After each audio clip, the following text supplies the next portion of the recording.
Hello and welcome to Threefold Herbal Healing. I'm herbalist Leo Sade. I help people who struggle with chronic condition grow their health from the roots up. In the last 48 hours here in New Hampshire, the temperature dropped from the 80s to the lower 60s and the heating system kicked in. It's time to talk about colds, flu, and fever. This post especially talk about fever. We are a culture on the go.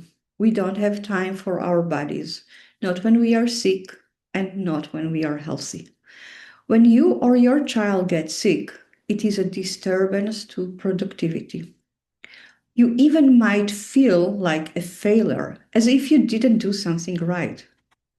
However, illness might be an opportunity to learn more about your body and your immune system. Vitalism is the cornerstone of herbalism. It is this understanding that life forces flow through the body and live in it. Those life forces heal the body when it is ill. Herbalists support the body's innate healing mechanism, its vital forces. In the body, nothing is coincidence.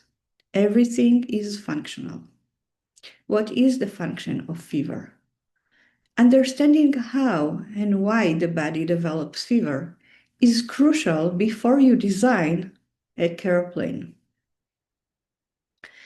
In nature, the warm processes penetrate matter and can bring about transformation. For example, when you burn wood, it turns into ashes and smoke. If you cool water, you can turn them into ice, whereas warming water will cause them to dissipate into gas. Kneading the dough will warm it and help it rise. Baking the dough will transform it into bread. Our body's temperature is crucial for the optimal function of our organs. At the same time, it plays a vital role in supporting our inner ecology, creating a welcoming environment for beneficial bacteria that reside in our bodies and support our immune system. So, what is fever? Fever is a rise in the body's temperature that usually occurs when the organism experiences a crisis or needs to rise to a challenge. It can be triggered by an exciting event, such as a birthday or a long trip, a developmental milestone, such as teething, a rapid weather change, or a vaccine reaction. The body's warm forces are called upon to help find a new balance in the face of change, either in the external conditions or within the organism. Many parents report a change in their child after recovering from a disease that is accompanied by fever. It might be that a new skill was acquired, a new challenge was met, or a growth spurt occurred.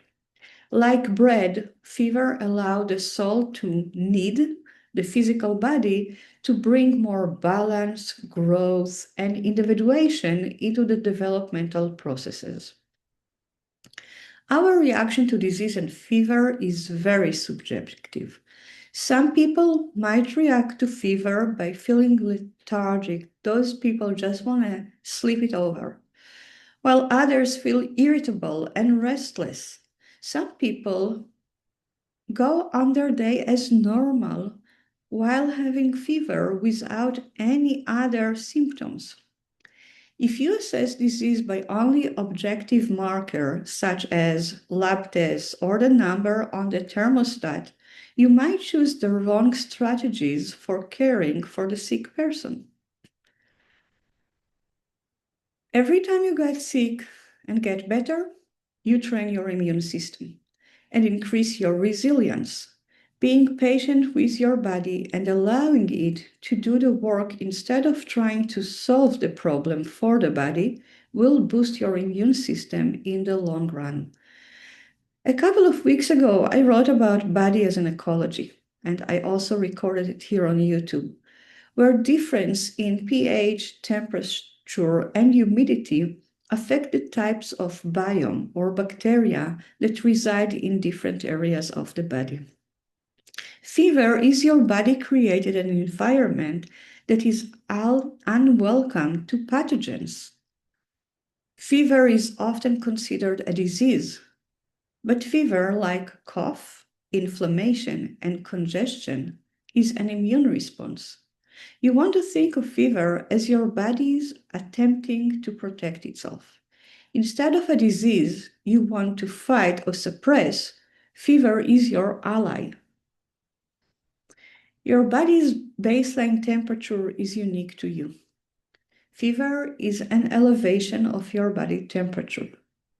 To know if you have fever, you want to know what's your average individual body temperature, not after a physical exertion and not while right after getting up in the morning. You want to do it midday when you are not resting and your temperature drops down, and not while exerting, doing some sport or physical work that will increase your body average temperature.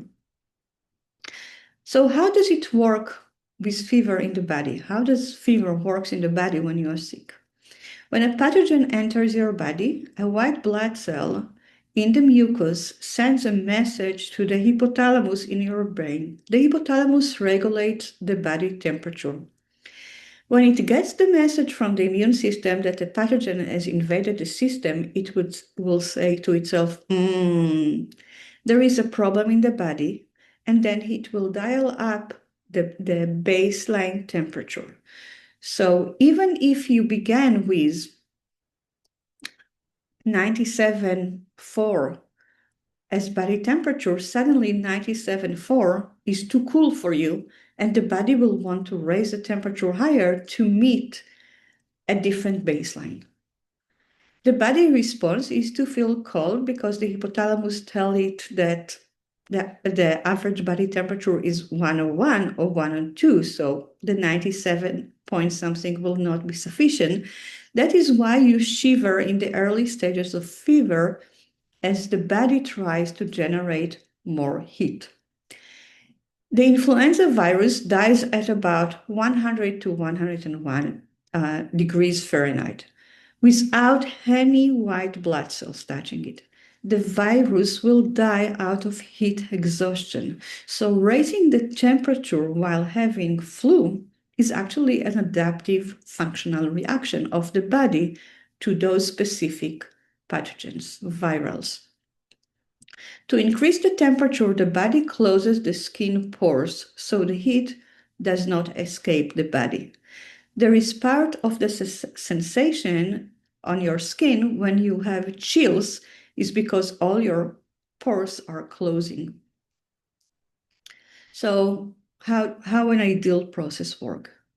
Pathogen come in, a message is sent to the hypothalamus.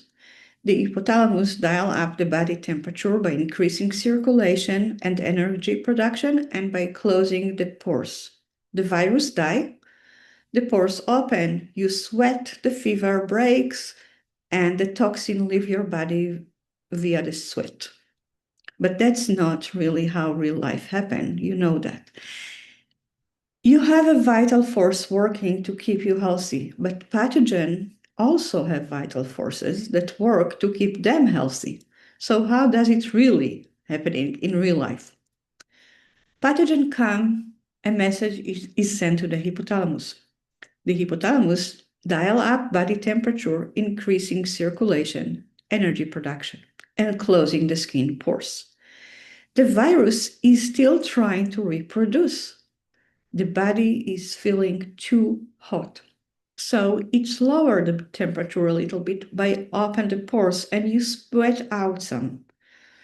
But that's not enough. The process is not closed. So the body closes the pores and increase the temperature again.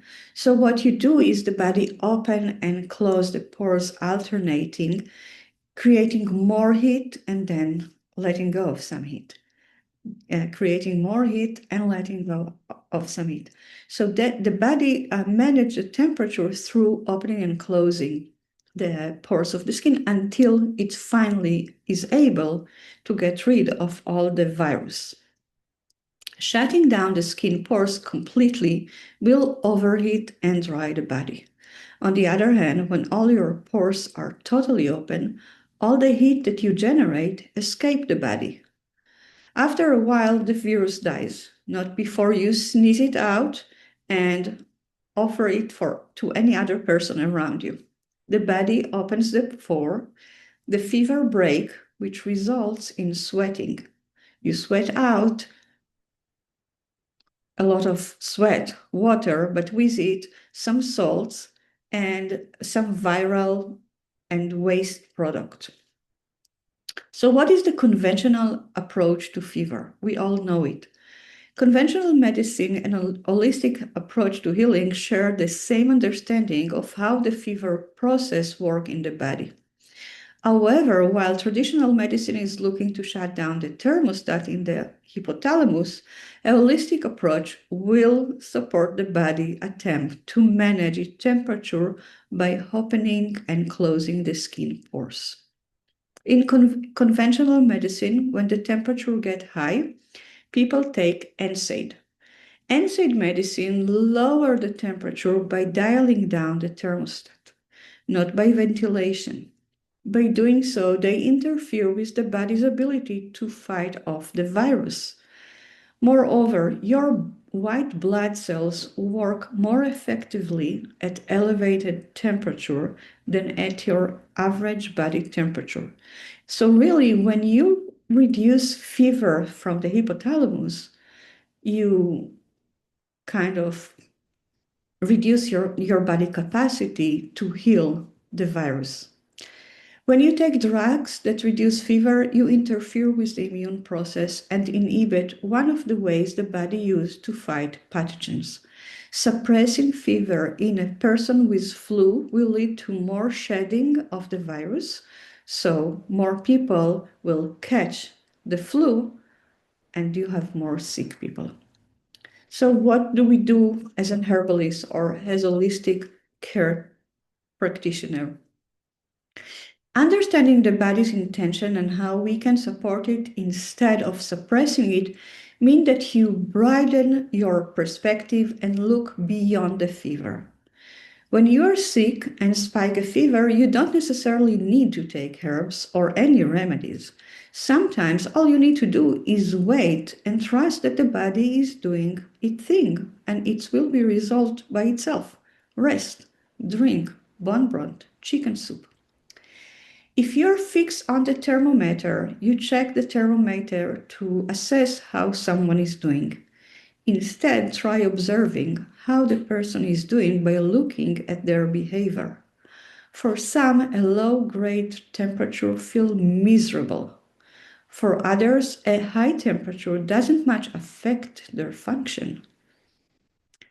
So, what do you want to consider when you care for yourself or other people that have fever? Most people don't feel any appetite when they are sick and they have fever. The body allocates all the resources to the immune system, so digestion is not really a priority. But what is important is hydration. Drinking is crucial. You sweat, you lose fluid, you lose salt. When you have fever, you really want to hydrate, and bone broth and chicken soup, the mythical chicken soup, is really a true medicine. There is a scientific foundation until water with electrolyte. And that's basically what chicken soup is. All the electrolyte from the bones of the chicken added to the water. Some people feel malaise when sick with fever, but others become very fidgety. Rest and sleep are crucial for healing. If the person who is sick feels irritable, restless, they really can't rest. They can't get a good night's sleep. That's the only condition that I am really like, okay, take those NSAID that will help you fall asleep so you can heal. As an herbalist, I like to use the aphoretic herbs. The herbs increase circulation in the body, especially in the center of the body, and push the heat to the periphery while opening the skin pores. So they help this process that the body is already doing of sweating out the virus. Through their action, they reduce fever.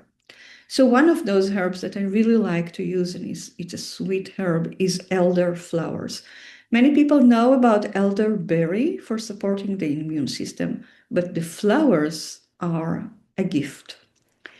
Elderflower are a good example of the aphoretic herbs. A hot infusion, so as a tea, elderflower will have a relaxant diaphoretic action. So they relax the pores of the skin and open them, but they also relax the nervous system, and that will help you not just sweat and detox, but also get some rest, because rest is, like I said, crucial. A hot infusion of the flower works as decongestant to disperse mucus stagnation, specifically in the sinuses. Elder is an astringent that can be beneficial for runny nose. It's also a demulcent, so it can kind of coat the mucous membranes and kind of soothe them if they are irritated. And it's an expectorant, so it kind of will help you cough out pathogen and congested mucus.